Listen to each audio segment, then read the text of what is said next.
누가복음 6장 46절부터 49절까지입니다. 짧은 기절인데요. 교독하겠습니다. 너희는 나를 불러 주여 주여 하면서도 어찌하여 내가 말하는 것을 행하지 아니하느냐.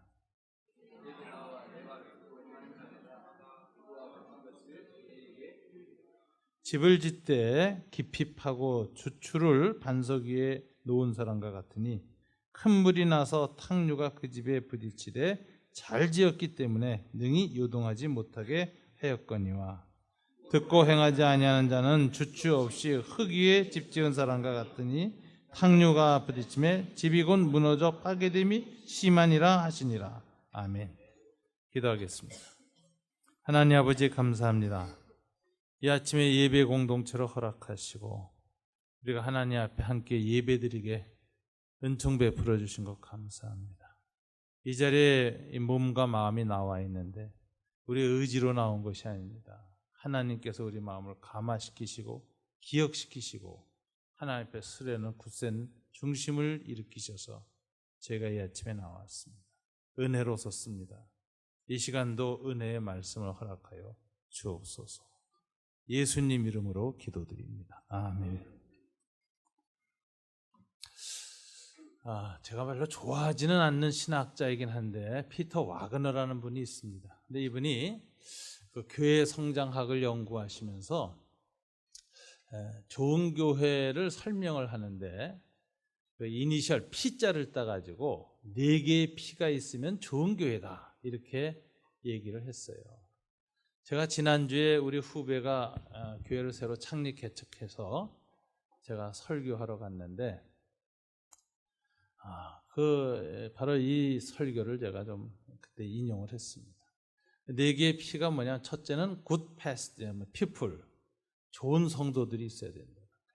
그래서 이 교회는 목사가 세우는 게 아니라 교우들이 세우는 거예요. 하나님이 교우들을 모아서 세우기 때문에 얼마나 좋은 마음과 자세를 가진 교인들로 교회가 세워지느냐, 이게 굉장히 중요한 거죠. good people. 두 번째 P는 뭐냐? good pastor입니다. 좋은 목사가 있어야 됩니다. 목회자의 영향력이라는 것은 교회 안에서 어쩔 수 없이 큽니다. 좋은 목사님들이 모여야 합니다. 세 번째는 이제 good player 이렇게 돼 있어요. 좋은 기도 모임. 교회 예배도 있고 회의도 있고 봉사도 있지만 가장 중요한 것은 찬양과 기도는 사람들하고 하나 되게 한다. 통합하게 하는 힘. 그래서 기도회 시간을 통해서 하나님의 임재를 체험할 때 공동체는 하나 된다. 그래서 이제 이스라엘이 왜 이스라엘이 됐을까요? 중단, 잡족, 12지파 다 분열이 심하고 생각이 달랐지만 공통 체험을 했습니다. 출애굽 상황을 통해서 홍해에서 구원의 하나님을 체험하면서부터 그들은 이스라엘이라는 한 이름으로 정체성을 갖게 됩니다. 그것처럼 교회가 좋은 사람들, 좋은 목사님들이 모여서 이렇게 공동체가 구성됐지만은 그 공동체를 공동체 되게 하는 건 하나님의 임재를 동시에 체험할 때인데 이게 좋은 기도 모임이 바로 그걸 체험하게 한다. 저는 원고 없는 얘기입니다. 갑자기 나와서 죄송합니다. 요 근래 최고의 기도회에 지난 금요일 날 참석했습니다. 제가 요 근래 집회도 많이 다니고 했지만 갑자기 정말 감전된 것 같고 하늘 문이 열리는 것 같고 제가 아주 큰 감동을 받았어요. 이번 주 금요일 날 우리 교회 심야기도회가 얼마나 좋았는지 모르겠어요. 근래 보기 드문 은혜를 내가 누렸다. 이런 생각을 했습니다. 하나님께서 우리가 기도회로 모이는 거 굉장히 기뻐하시는 것 같아요. 그래서 기도회 교회 개척을 할 때에는 마지막에 세우는 공동체가 기도 공동체입니다. 지성소거든요.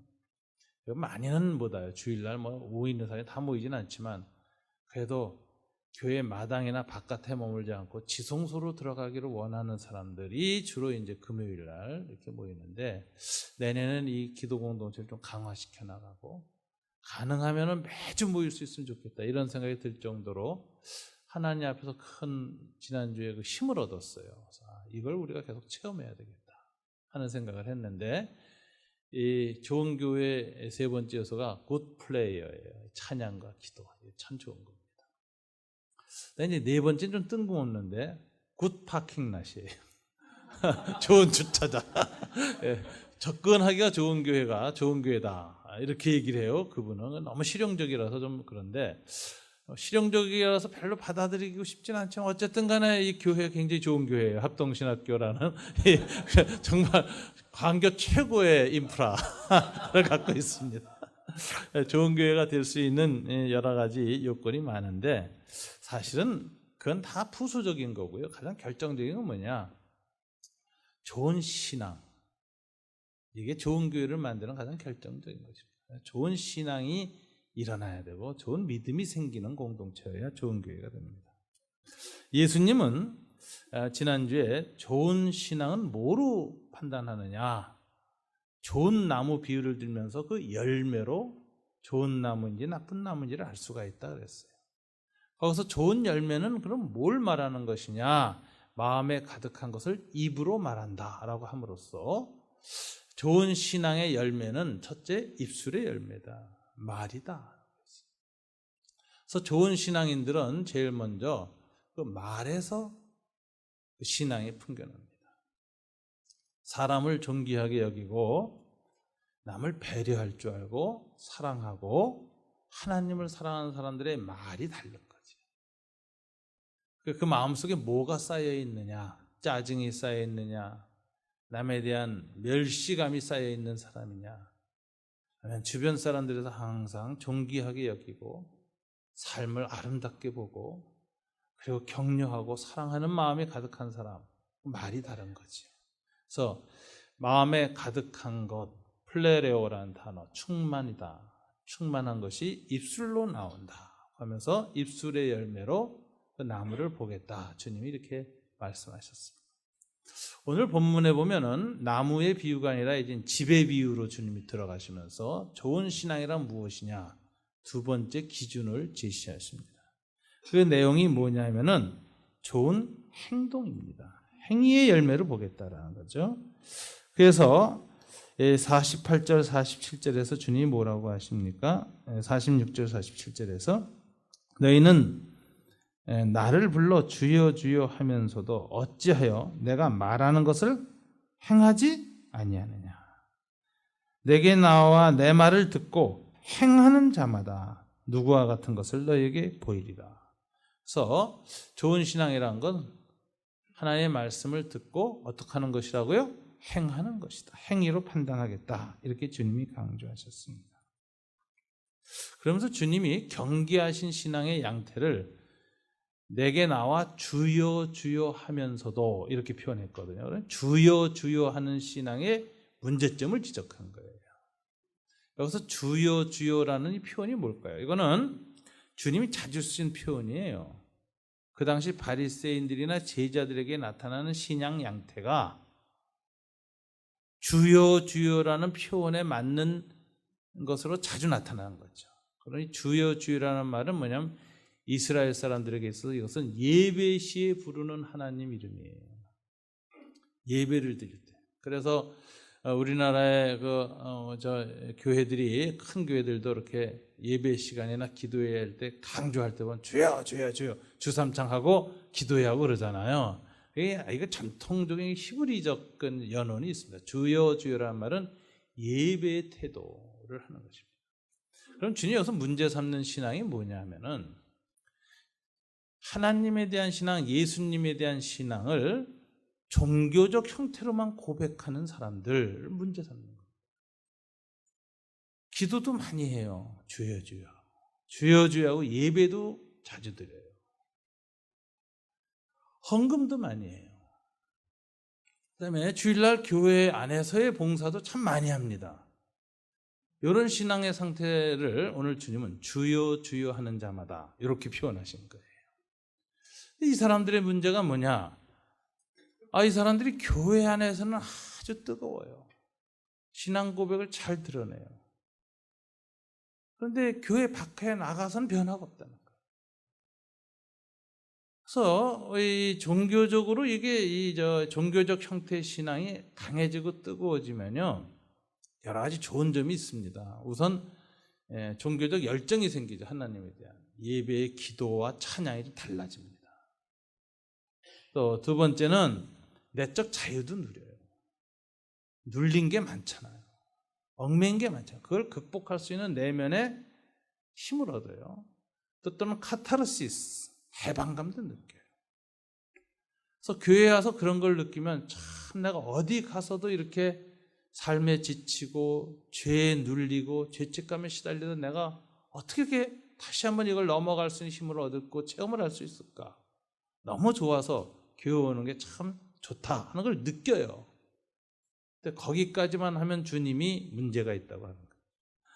그게 주여 하는 신앙이라는 거지. 주님은 뭘 원하시는가? 가치관이 변하길 원하십니다. 여러분들이 종교성만이 아니라 가치관이 변해야 돼요. 윤리가 변해야 돼요. 남을 대하는 태도, 인간관계 속에서의 윤리가 변해야 돼요. 그다음에 역사와 사회를 대하는 태도, 사회 역사관이 변화가 있어요. 네, 문화예술관까지도 변해야 돼요. 세상 사람들이 보는 아름다움과 우리가 보는 아름다움은 다른 거예요. 여성에 대한 아름다움도 19세기 이후 20세기 들어서면서부터 인간의 자유가 지나치게 강조가 되어져서 그 자유의 혜택이 제일 먼저 뭐로 나타나느냐? 욕망의 자유로 나타나요. 그래서 자유가 강조된 자유민주주의 사회에서 가장 먼저 나타나는 문화적 현상은 성적 자유예요.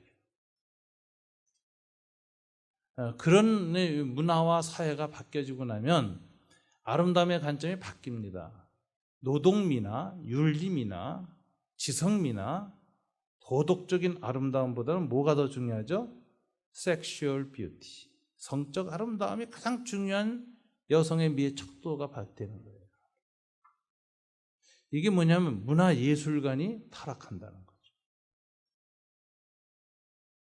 이런 것들을 바꿔내갈 수 있는 변화가 우리 삶에 있어야 되는데 그게 안 변한다는 거죠. 그냥.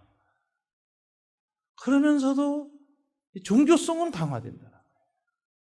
대체로 이 종교성이 지나치게 강화되는 사람들은 뭐가 있죠? 문제가 있는 사람들이에요. 심리적으로. 상처가 있던거나 고통이 있거나 트라우마가 있거나 아니면 죄책감이 있거나 그것을 넘어가고 자기 힘으로 어떻게 극복을 못하니까 하나님께 간절히 의지하려는 내면의 상태가 생겨서 종교적 정서가 극단화되기가 쉽습니다. 지나치게 교회에서 몰입을 하는 사람들은 그럼 혹시 문제점이 있는 건 아닌가 스스로 살펴봐야 돼요. 그래서 이 우리나라에서도 보면은 이 신앙적 열정이 굉장히 뜨거운 것은 중산층 이상의 삶의 양식을 지니는 사람들한테는 잘 안 나타나고요. 또 이 GDP나 이런 것이 10,000불 넘어가면 잘 안 나타나요. 근데 그 전에 5,000불 때, 아주 가난할 때, 병이 많을 때, 그리고 그 농촌 사회에서 산업 사회로 들어오는 초기에 시골에서 다 먹고 살 길이 없고 산업화가 시작되니까 농사지어서 못 살겠으니까 다 가족 데리고 이제 서울에 올라와서 대도시에 들어와서 집은 산동네에 살고 남자, 여자, 아버지, 엄마는 일정한 직업을 가질 수 없으니까 도시 비정규 부분이라는 거죠. 파출부라든가 막노동으로 이제 일용료로 나가고 아이들은 공장으로 가고 그래도 또 공부는 하고 싶으니까 야학 다니고 이제 이러면서 이제 도시에 처음 들어온 사람들, 우리나라 70년대 그림입니다. 이 사람들은 소망이 뭐냐? 어떻게든지 돈을 버는 거예요. 집도 좀 사는 거예요. 그래서 도시에 정착을 하는 게 목표예요. 그러려면은 몸이 아프면 안 돼요. 그런 절박한 생존의 위기 속에서 그리고 농촌 사회에서의 전통적인 가치가 붕괴되고 도시 사회에 들어서 그 아노미 현상에 빠지니까 뭐가 옳은지 자기의 정체성을 찾을 수 없어서 방황이 될 때 신앙을 갖게 되면요, 굉장히 뜨거워집니다. 그래서 그때 교회 부흥이 일어나요. 지금 전 세계의 교회 부흥은 어디서 일어나느냐? 주로 국민소득 5,000불에서 10,000불 사이의 국가에서 일어납니다. 그리고 그럴 때에는 어떤 기독교가 가장 성장하느냐? 뭐 복음주의나 이런 개혁주의는 성장 안 하고 순복음주의가 성장합니다. 그만큼 절박해요. 그래서 그럴 때에는 종교성이 굉장히 강화됩니다. 그 종교성을 통해서 내면 치유가 일어나요. 그래서 그런 과정을 거치면서 우리가 사람들이 생활이 조금 자리를 잡고 국민소득이 높아져가고 중산층 쪽으로 들었으면은 열정이 좀 떨어지지요. 즉 한국교회가 옛날처럼 뜨겁지 않다. 그 이유가 다 있어요. 먹고 살만해서 뜨거워진. 뭔가 그래도 여유가 생긴 거예요. 사회적인 현상입니다. 이거는. 전 세계 2만 불 넘어가서 교회 부흥하는 나라가 없어요. 미국도 그렇고 유럽도 그렇고 다 그래요. 그래도 꾸준히 자라는 교회는 있어요. 뭐냐면 순복음 교회는 안 자랍니다. 그때부터는. 어떤 교회가 자라나요? 제대로 성경을 가르치고 가치관의 변화가 일어나고 말씀을 통해서 자기의 삶의 철학이 바뀌도록 내용을 채워간 교회들은 급진적 성장이 아니라 꾸준한 성장이 일어납니다. 지금 영국이나 미국에서 보면 복음주의 교회에서 교회가 성장하고 있습니다. 아주 알차게 크고. 이런 모델로 바뀌는 거예요, 이게 시대가. 근데 이거 과거와 같은 그런 이 상황 속에서는 굉장히 열정적 신앙이 이제 일어나는데, 이 과정 중에서 잘못하면은 믿음이란 그렇게 종교적 형태로 내면의 뜨거움을 강조하는 것이다. 또는 내면의 자유와 카타르시스를 경험하는 것이다. 이쪽으로만 몰고 가다 보면은 여기 오늘 주님이 말씀하신 주여 주여 하는 자마다의 고착이 됩니다. 이런 현상을 뭐라고 하냐면 관념화된 신앙, 정서적인 기독교로 굴러떨어진 신앙, 혹은 더 나아가서 그 단계를 넘어가서 영적 체험을 자꾸 많이 함으로써 위기를 극복해 나간 습관이 들면은 이런 것을 영화된 신앙이라고 그러는데, 신학자들은 스피리추얼라이제이션이라는 용어를 써요. 이거는 좋은 용어가 아니에요. 영성은 좋은 거예요. 근데 모든 것이 영성화되면 어떻게 됩니까? 비현실적 인간이 되는 거예요. 그래서 감기 걸렸는데도 감기 귀신이 들렸다고 믿고 감기 귀신 물러가라고 강력히 기도하는 사람들이 대표적으로 스피리추얼라이제이션 된 신앙이라고 합니다. 그건 영성이 아닙니다. 그건 굉장히 극단화된 거예요. 그런 사람들에게 나타나는 특징, 그럴 때는 종교는 정신적인 마약 역할을 합니다. 자기 위로에 급급한 상태에 그냥 한계에 지어집니다. 그래서 내면화 혹은 영적인 차원으로 축소된 신앙 형태, 이런 형태로 머무르는 거예요. 여기 종교화된 신앙이라는 거죠. 주님이 이거 경계하셨어요. 예수님 당시 이런 사람이 많았던 거예요. 바리새인이 그렇고 그 당시 유대인들이 다 그랬어요.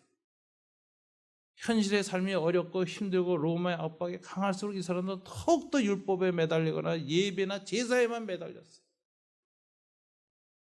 더 극단적인 열정과 종교 행위를 하는 사람들이 나오고 광야로 나가는 사람들이 나왔고 수도원 운동이 나오고 막 했어요. 근데 주님은 그들을 향해서 그런 식으로 주여 주여 하는 자마다 내게 소용이 없다. 주님 그렇게 말씀하셨어요.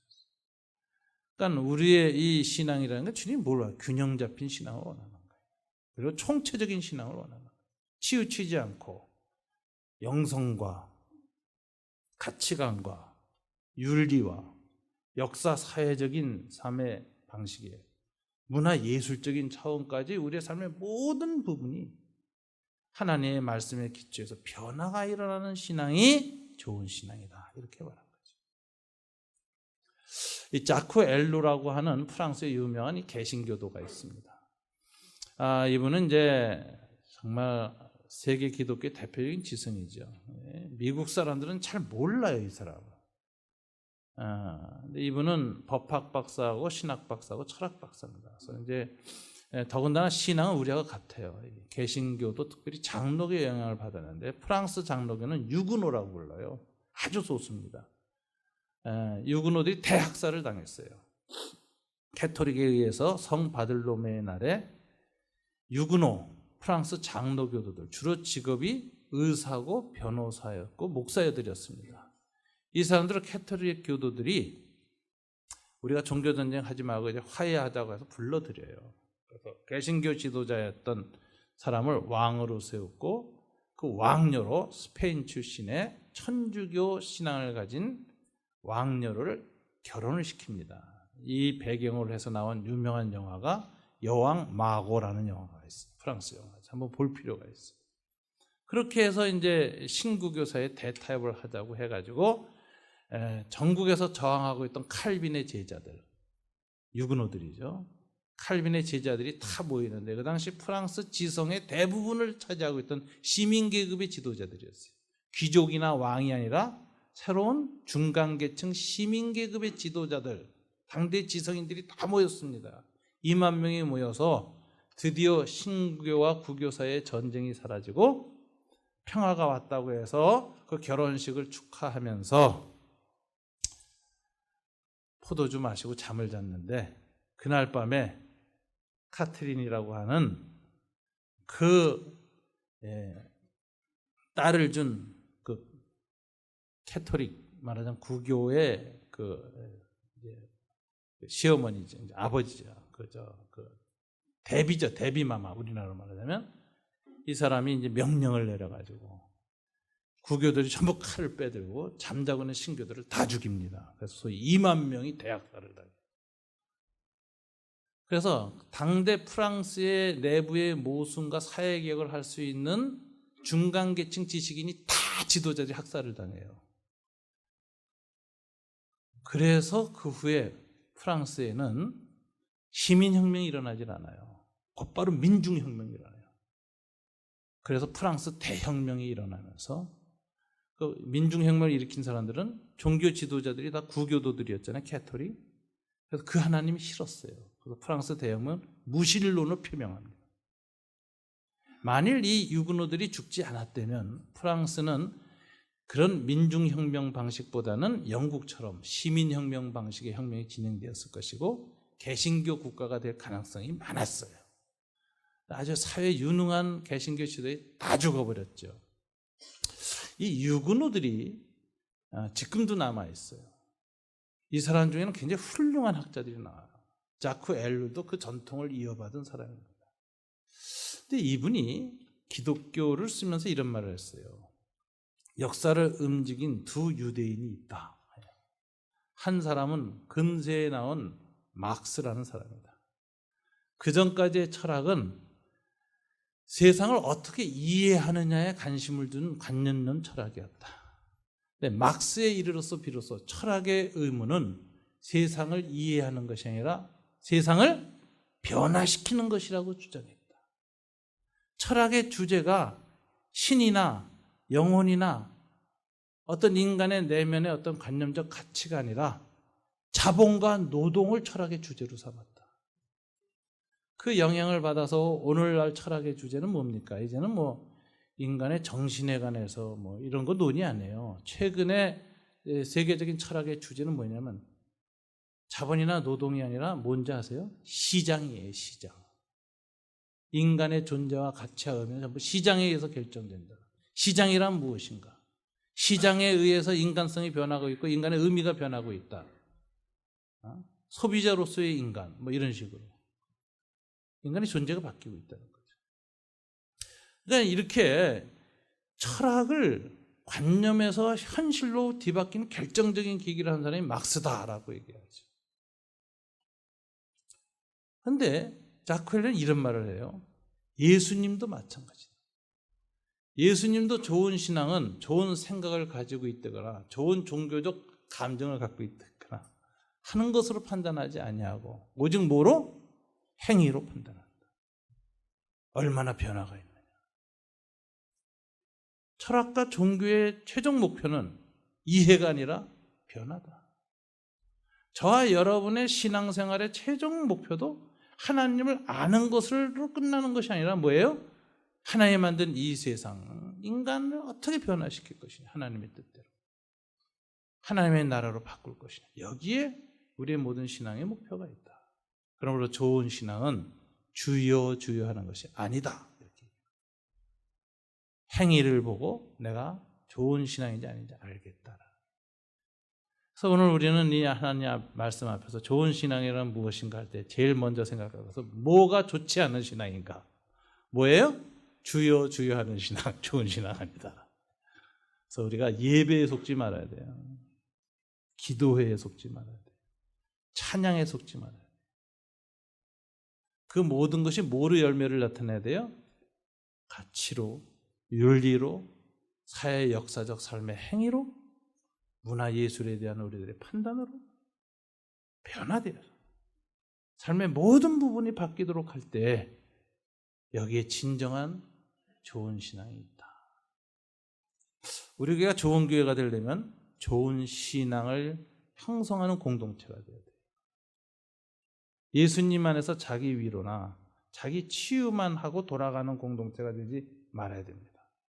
이건 무슨 소리냐면은 하나님을 끊임없이 자기의 내면의 영적인 욕구든 자아의 욕구든 것을 만족시키고 그걸 치유하는 데만 붙들어두기 때문에 굉장히 이기적인 신앙이에요. 자아중심적인 신앙. 우리는 하나님 만드신 세상과 하나님 만드신 다른 사람들을 섬기기 위한 신앙으로 방향을 바꿔야 되는데 이것이 좋은 교회의 요건입니다. 그럼 주님이 오늘 두 번째, 그럼 뭐가 좋은 신앙이냐 얘기를 했는데 이미 말씀드린 것처럼 좋은 행동으로 얘기를 했습니다. 근데 이것을 주님이 좀 더 제자한테 뚜렷하게 말하고 싶었던 것 같아요. 그래서 보이리라 이렇게 말씀하시죠. 너희는 나를 불러 주여 주여 하면서도 어찌하여 내가 말하는 것을 행하지 않느냐 하시고 내게 나와 내 말을 듣고 행하는 자마다 누구와 같은 것을 너희에게 보이리라. 오늘 주님은 시청각 교육을 하기로 작정하셨어요. 근데 그 뒤에 보니까 이게 정지 화면이 아니라 동영상이에요. 유튜브로 지금 주님이 보여주시는 겁니다. 그래서 이제 48절 49절을 보세요. 집을 짓되 깊이 파고 주초를 반석 위에 놓은 사람과 같으니 큰 물이 나서 탕류가 그 집에 부딪히되, 탕류가 확 밀려서 막 부딪히는 움직이는 영상을 지금 주님이 보여주고 계시잖아요. 탕류가 부딪히되 잘 지었기 때문에 능히 요동치 아니하고 섰다. 그러나 듣고 행하지 아니하는 자는 주추 없이 흙 위에 집 지은 사람과 같으니, 이집트는 동영상입니다. 탕류가 부딪힘에 기초가 와라라 흔들리면서 지붕이 무너져가지고 파괴됨이 심하니라. 아주 심하게 사람들이 깔려 죽고 물속에 떠내려가는 장면을 보여주고 있습니다. 주님이 이렇게 움직이는 그림으로 언어 동영상으로 보여주신 이유는 무엇입니까? 뭐가 좋은 신앙이고 결과가 어떻게 될 것인지를 뚜렷하게 우리에게 새겨놓기 위해서 이렇게 주님이 말씀하셨습니다. 여기서 우리가 주님은 좋은 집이란 무엇인가? 좋은 행위를 한 사람이 좋은 집이죠. 그런데 좋은 집의 요건이 무엇인가 보세요. 주초를 두 사람이 다 놨어요. 좋은 행위는 다 했어요. 기둥은 다 놨어요. 세웠어요. 지붕도 잘 지었어요. 외벽도 잘 발랐어요. 여러 가지 행위를 했습니다. 근데 문제는 딱 하나죠. 차이가 있었어요. 기초의 문제죠.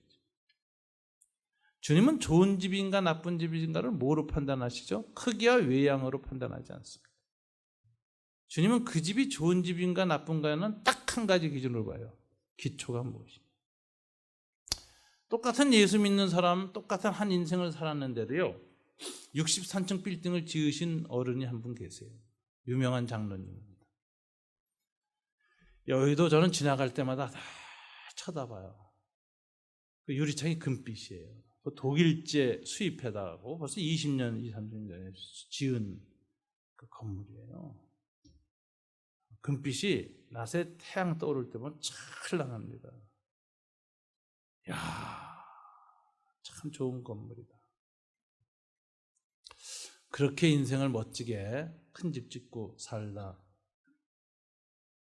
가시는 분도 계시는데, 저를 이렇게 들어도 어떤 분은 뭐 아파트도 없고 빌라 반지하 원룸에서 그것도 월세로 사는 사람, 평생 예수 믿고 살았는데, 그런 사람들은 나는 실패한 사람이다, 초라한 자아를 갖기 쉽습니다. 그렇죠? 그런데 주님은 참 놀라운 점이 있어요.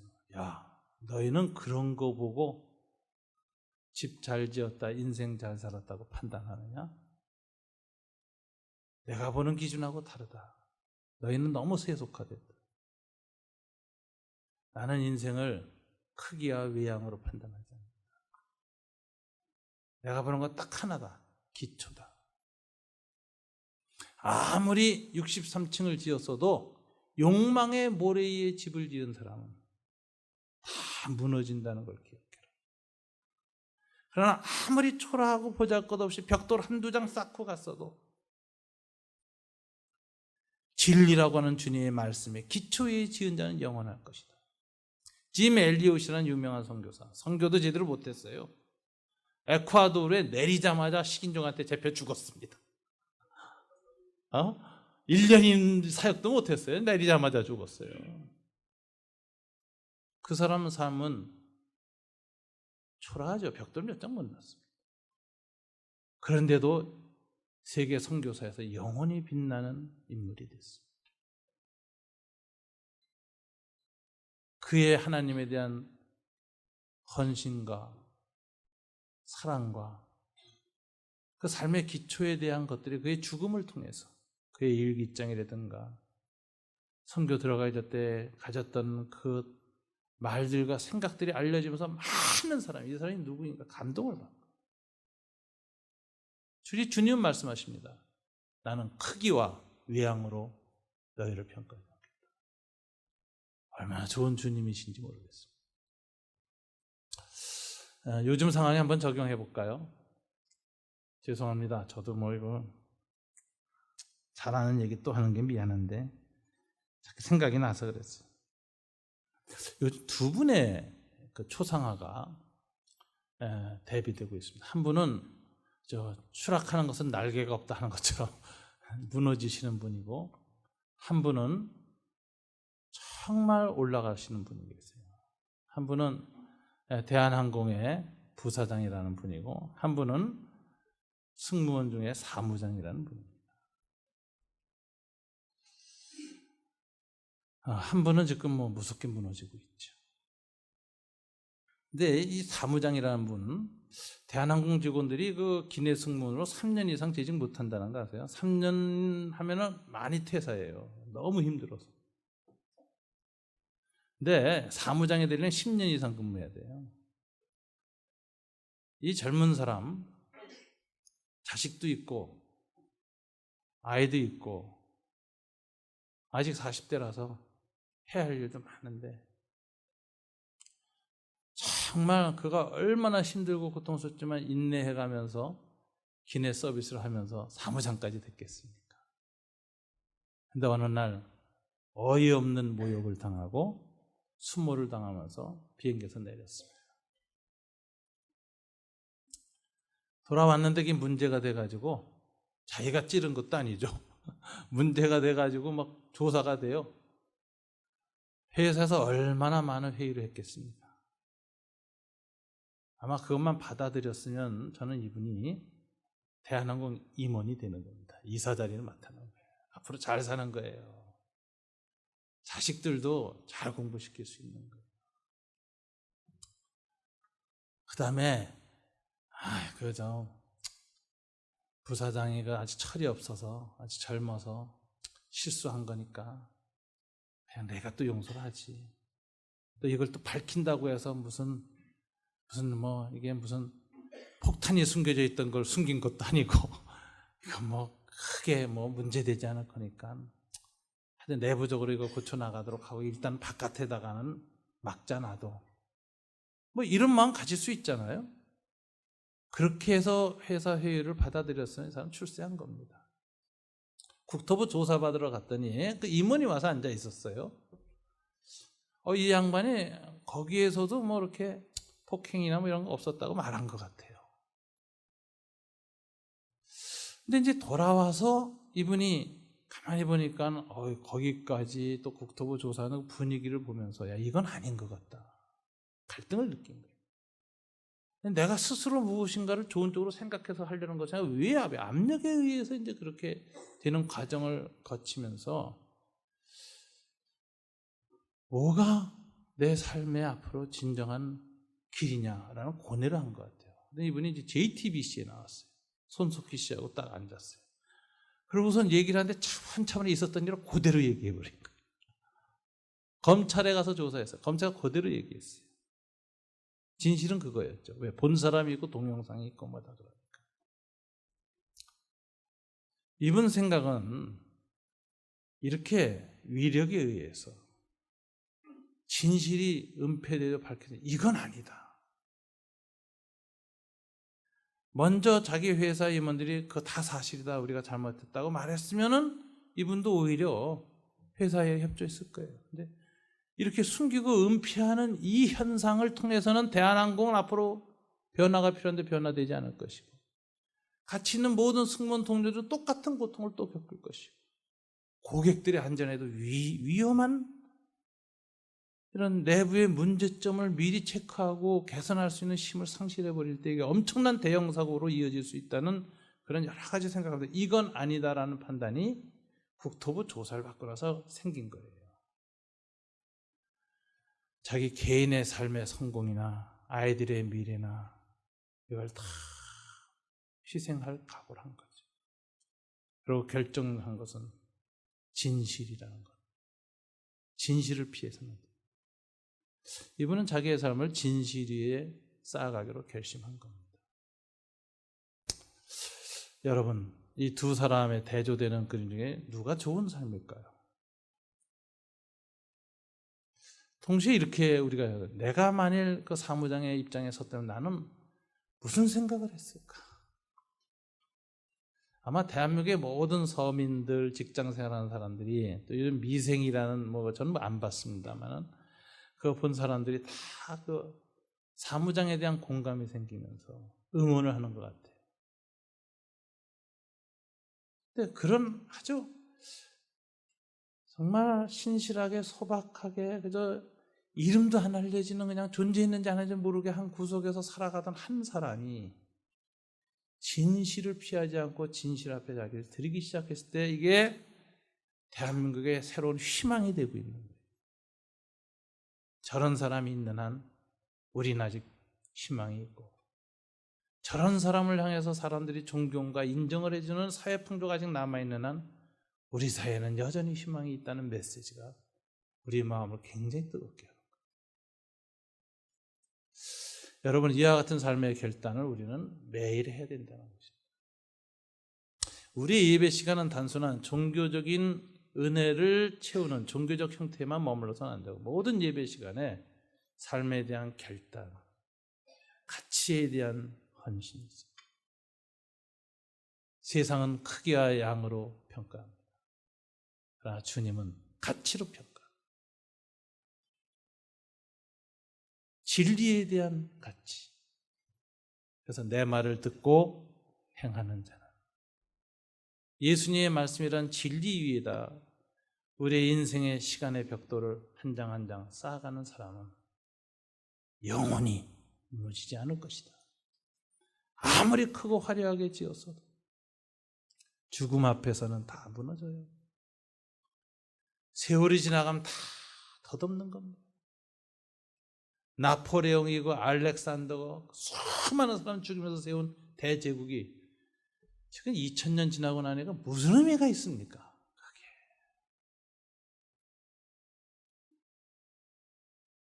죽음과 시간이 지나가고 나면 다 무너지는 거예요. 탕류가 와서 다 무너뜨립니다.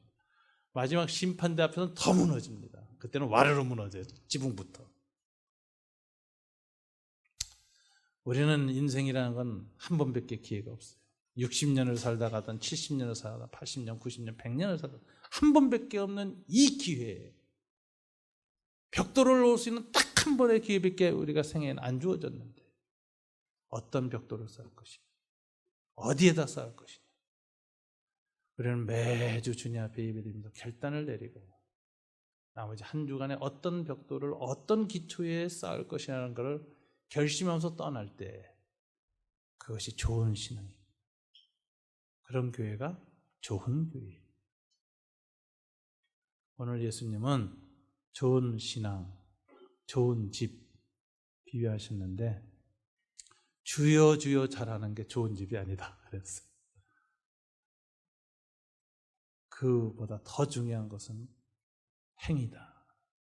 저와 여러분이 그와 같이 삶의 영역을 영적인 영역이나 내면의 영역이 아니라 엄밀한 우리의 삶의 현실 위에 넓혀 나가기 시작하고 거기에다 세워가기 시작할 때 저와 여러분도 변하고 교회도 변하고 한국 사회도 인류 사회도 함께 변할 것입니다.